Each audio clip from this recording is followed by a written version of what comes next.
Ya sama seperti NU dan Muhammadiyah selalu khilaf awal Ramadan. Itu memang nggak bisa nggak khilaf. Misalnya begini, saya beri contoh ya. Karena kadang yang khilaf juga nggak pernah belajar. Lucu kan? Tak beri contoh ya. 2001 itu abad keberapa coba? Tahun 2001. Abad 21 abad 20? Abad 21. Jadi meskipun terpaut 1 tahun, padahal abad itu 100 tahun. Nah, pikirannya orang-orang Muhammadiyah seperti itu.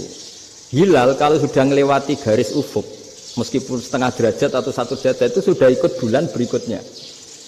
Sehingga ya sudah, meskipun sekian derajat sudah dianggap Ramadan. Nah, pikirannya orang NU enggak.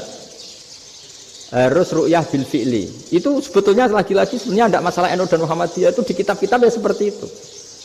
Kita ini enggak biasa goblok ya. Artinya kita yang keluarga kiai tahunya kunut mazhab Hanafi, enggak kunut mazhab Syafi'i. Tapi tahu-tahu ini mazhab NU, ini mazhab itu aneh itu menurut kita ini anggap apa?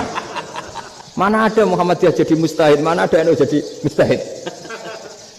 Jadi sebetulnya orang tahu semua lah kalau Abu Hanifah itu tidak kunut, Imam Syafi'i itu kunut. Imam Syafi'i pernah main di masjidnya Abu Hanifah ya tidak kunut, ditanya kenapa tidak kunut? Jenengan itu presiden kunut, tidak sanggup mati Abu Hanifah, dulu biasa aja.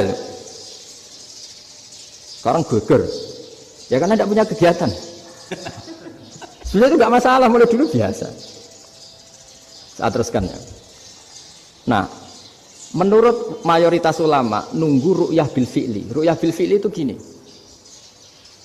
Mata telanjang bisa melihat karena agama ini menggantungkan perintah itu sama melihat. Kalau kamu tidak melihat itu bagaimana kena hukum? Ibarat gini, Pak Rektor datang ke rumah saya tapi saya nggak tahu. Kena nggak saya hukum harus menghormati? Dia datang nggak sembunyi-sembunyi. Saya kena hukum harus menghormati ya kalau melihat, kalau enggak ya enggak. Tapi Pak Rektor tetap bilang, tapi saya hakikatnya datang, jadi saya datang itu. Itu kan ribet. Akhirnya ya sudah, itu nggak ada khilaf sampai mati, ada khilaf karena yang satu menggantungkan hukum itu digantungkan sama tahu. Kalau tidak tahu ya, misalnya baju saya ini hakikatnya ada najis, pas sholat saya tidak tahu, sholat saya sah apa enggak? Sah, karena hakikatnya ya memang saya tidak tahu, tapi hakikatnya ada najis apa enggak? Ada. Ya sudah, itu sama-sama masuk akal. Ada lagi khilaf yang senam otak. Fasyamu salasati ayamin fil haji wa sab'atin idza raja'tum. Singkat cerita ada satu pelanggaran haji yang kata Allah kafarohnya itu puasa 3 hari sama 7 ketika kamu pulang, idza raja'tum, ketika kamu pulang. Dalam mazhab Syafi'i yang namanya pulang itu yang haji sudah sampai rumah. Di mana-mana pulang itu ya sampai rumah.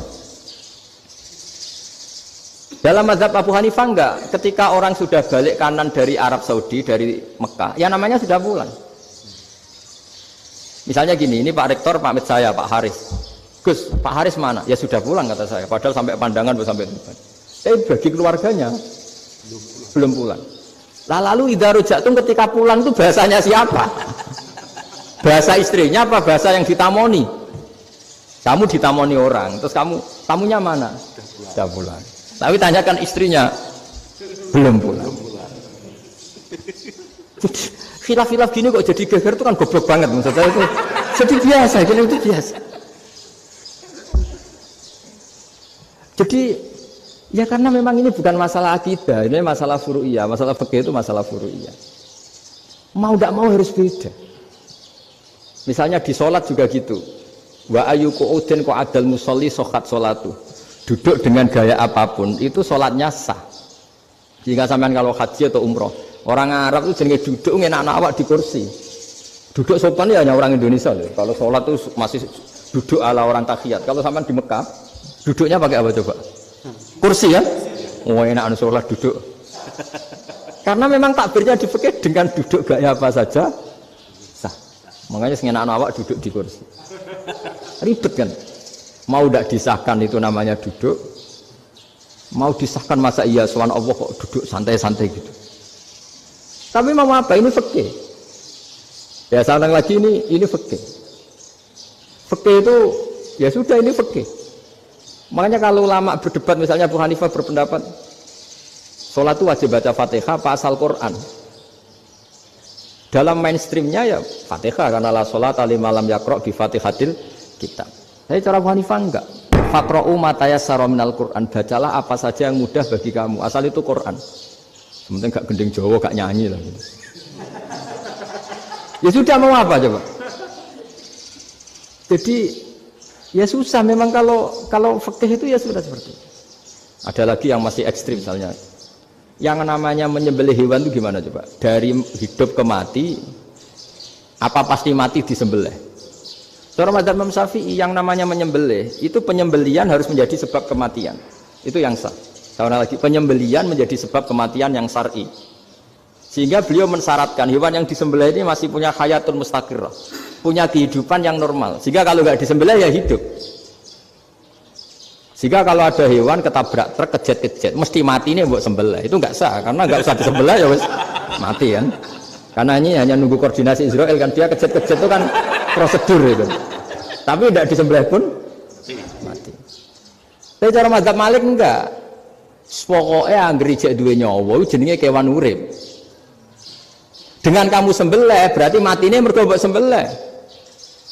Meskipun nanti ya enggak usah disembelih ya mati. Coba hitung secara ilmu matematika. Kalau enggak disembelih hidupnya 5 menit. Gara-gara kamu sembelih hidupnya langsung mati. Terus dia matinya, cara di persidangan, matinya disebabkan apa? Disebabkan disembelih apa kecelakaan? Loh, ya debat toh kamu. Sama-sama UMM aja debat.